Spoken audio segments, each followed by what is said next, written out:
ಮಿಥುನ ರಾಶಿ.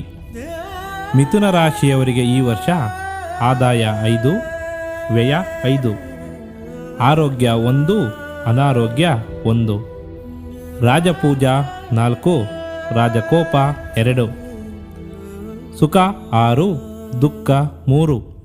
ಮಿಥುನ ರಾಶಿಯವರಿಗೆ ಈ ವರ್ಷ ನಿಮ್ಮ ಆರ್ಥಿಕ ಜೀವನದಲ್ಲಿ ನೀವು ಕೆಲವು ದೊಡ್ಡ ಸಾಧನೆಗಳನ್ನು ಪಡೆಯುತ್ತೀರಿ.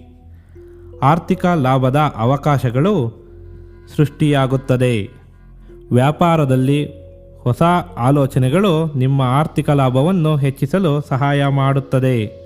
ಈ ವರ್ಷ ಹೆಚ್ಚು ಹಣವನ್ನು ಸಂಗ್ರಹಿಸುವಲ್ಲಿ ನೀವು ಯಶಸ್ವಿಯಾಗುತ್ತೀರಿ. ಇನ್ನೂ ಹೆಚ್ಚಿನ ಧಾರ್ಮಿಕ ವಿಚಾರಗಳನ್ನು ತಿಳಿಯಲು ನಮ್ಮ CL ಅಸ್ಟ್ರೋ ಮೀಡಿಯಾ ಚಾನಲನ್ನು ವೀಕ್ಷಿಸಿ. ವಂದನೆಗಳೊಂದಿಗೆ ಲೋಕ ಸಮಸ್ತ ಸುಖಿನೋ ಭವಂತು. ಸನ್ಮಂಗಳಾನಿ ಭವಂತು.